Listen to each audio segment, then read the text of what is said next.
First of all, just can you tell me a bit more about how long you've supported Paphos for and sort of how your support of the club came about?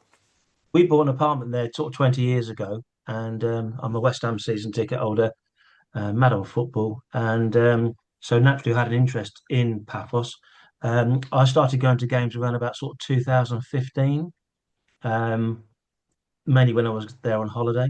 Um, but every time I went on holiday, I made a point of going to a game. So I'd probably get to what, one, two, three, four games maximum, probably a season. I've seen quite a few different managers come and go. Managers seem to come and go sort of every season, really. And they had a couple of English or Scottish managers, Cameron Toshak, John Toshak's son, and the guy who's currently managing one of the Scottish clubs now. And I can't remember his name now, Stephen somebody. And so I had a little bit of interest in there. I've always had the odd English player as well.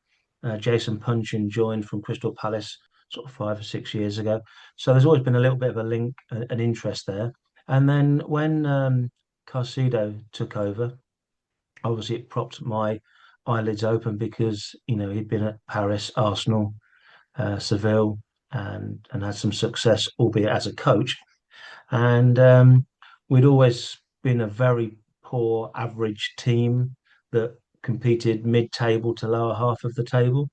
And when he took over, we completely changed the style of football, and he played more of a football like we're used to in the UK, I guess, with Man City and Liverpool, and he had a real structure to it, discipline, good shape. No superstars really, just decent players, and he molded the team into a good team. And I think he created quite a good culture, teamwork, no one with any big egos. And as a result of that, they moved on to finishing higher in the league. Last year they won the league, but we got in the cup final, which we lost. We had a good run in the Conference League last season. And then obviously this season, we played in the qualifiers of the Champions League, which Paul went to home and away all of the games. And we managed to somehow qualify for the group stage, which, for a club of Paphos's stature and only being really going officially since 2014 was quite an achievement.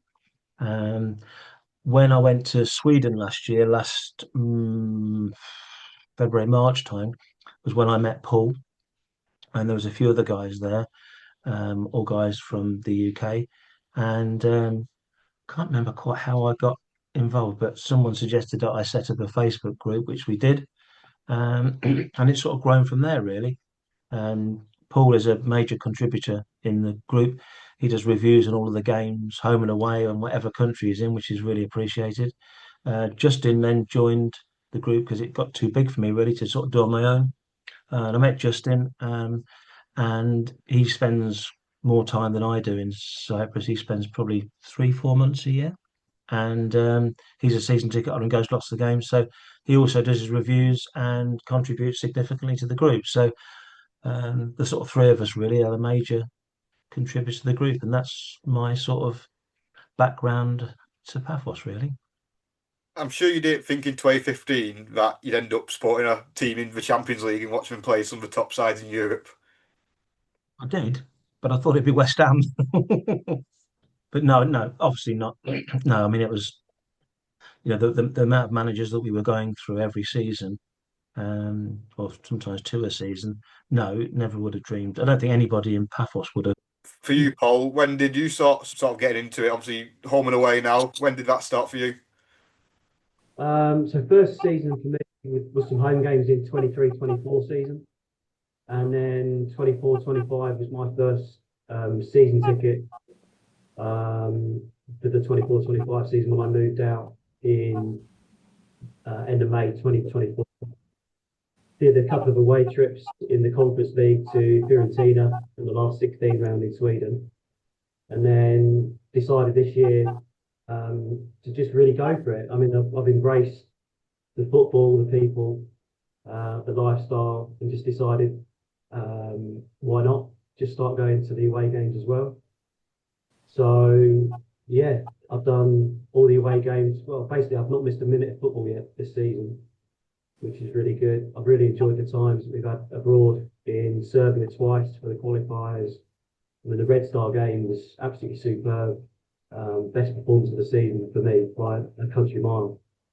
And just really enjoy away games. We've gone supporters coach in the league. Yeah, just absolutely love it.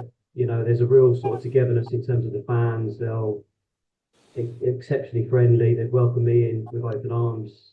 There's a bit of an outsider, if you like, but they can see that I really love the team and I want to be there for them every step of the way. So, never expected Champions League, like Stuart said. So, yeah, why not? Kazakhstan was a great trip. Yeah, just great all-round experience, really. Did you think when you first went to a Pafos game that it would snowball so quickly for yourself and that you'd fall in love with this team and obviously living there, you'd be going home and away across Europe? In a way, sort of, because back in the UK, when I really got in, when I was able to, and I was a Cambridge supporter in the UK, I still am. There was many seasons there that I missed maybe one game or two games in a season. So very much throw myself in behind the team that I'm supporting. I still support Cambridge now, obviously, but there's just something about Pathos, and I don't know. I just literally just got the bug really, really quickly. Um, I just love watching football, and there's nothing better than. I mean, with Cambridge, there was that experience was never going to be there, where you can get on an airplane and watch your team abroad. So when the opportunities came up last season in the Conference League, and particularly this year in the Champions League, you're just not going to buy. You're not going to give up those opportunities. And for you, Justin, was it like being part of the supporters group and following Paphos? Did you sort of expect to find this like little community of obviously fans supporting the Cypriot team? My history is in egg chasing, not football. Never has been.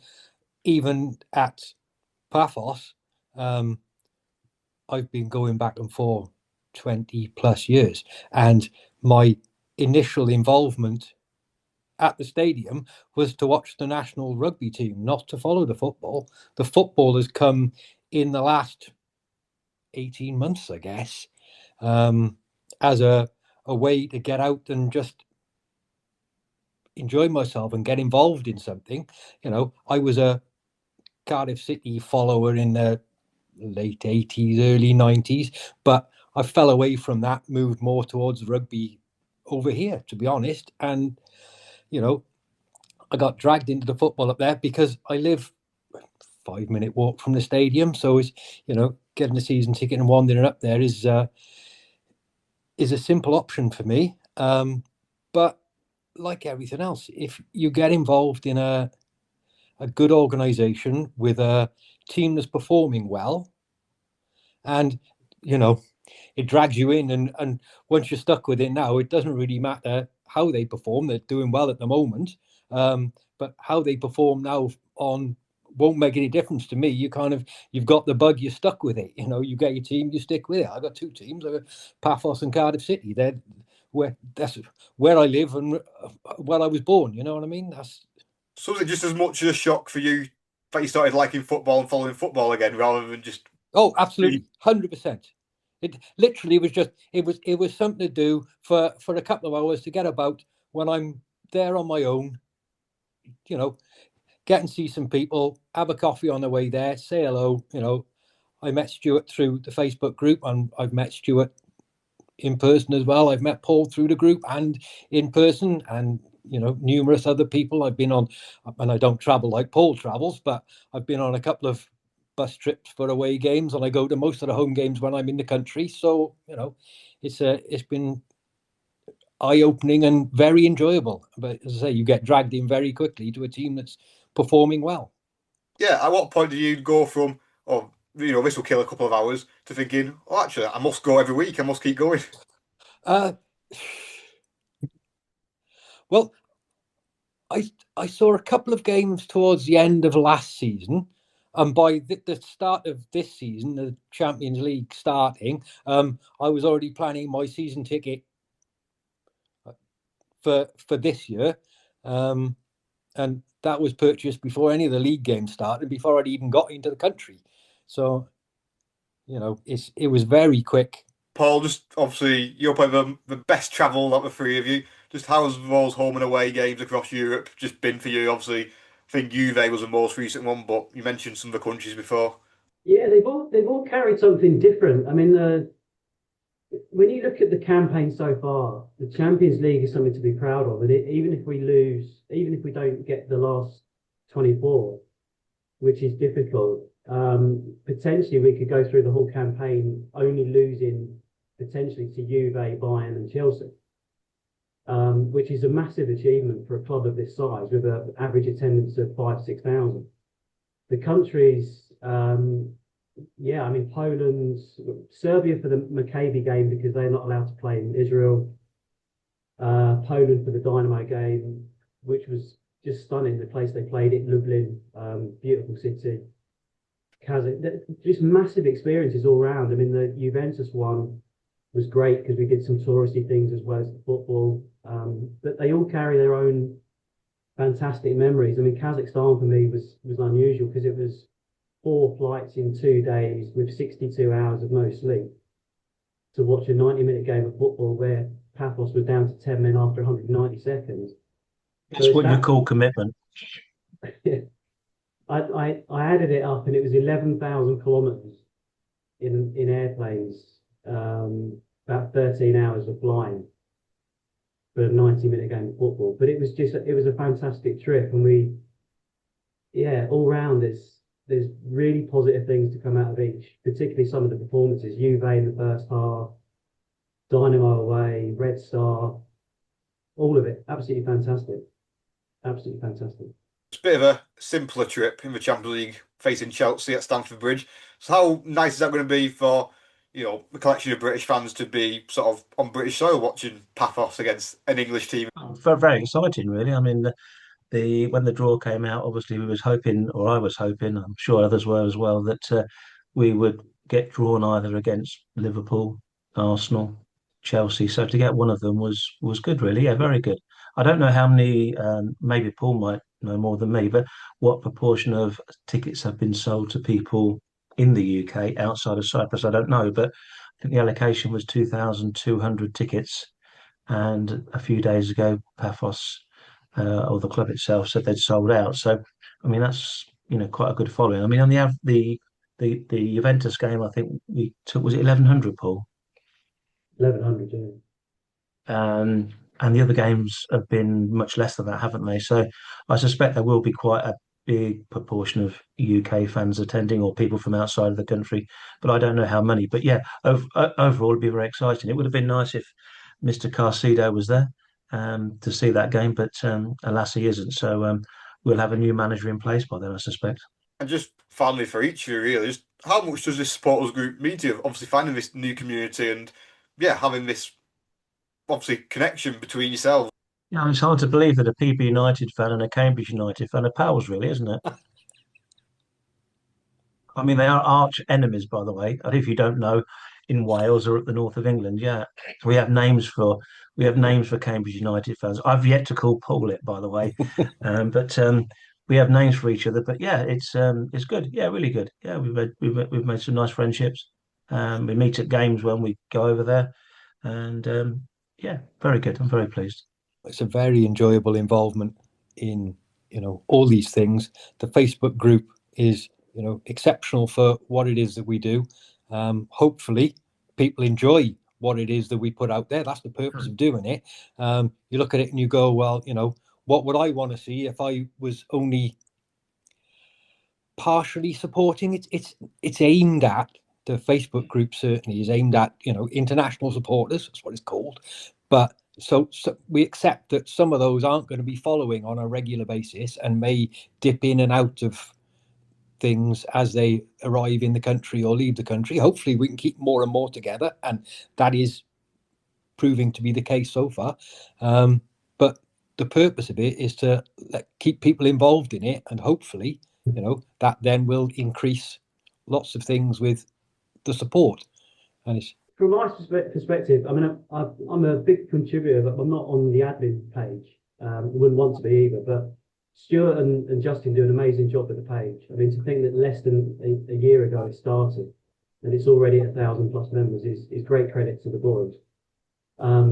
There's always lots of news articles going on, what's going on, rumours, transfers, manager stuff about the club. So my contributions hopefully have helped, grow the numbers. It's good fun to do them. It gives me something to fill the time at half time to have a rant or to pay a compliment to the team on how they're playing. It's a terrific group, and there's even supporters who live in Paphos that have also joined because they're really keen to get the input of English people, because the English football is obviously so much longer developed, and they're still relatively new to it as supporters, as not just Paphos but football in general. There's good banter on it as well. It's always light-hearted. I think no one ever falls out with people. It's a terrific group. It really is, and the boys have done really well to get it from one member to over 1,000 so quickly.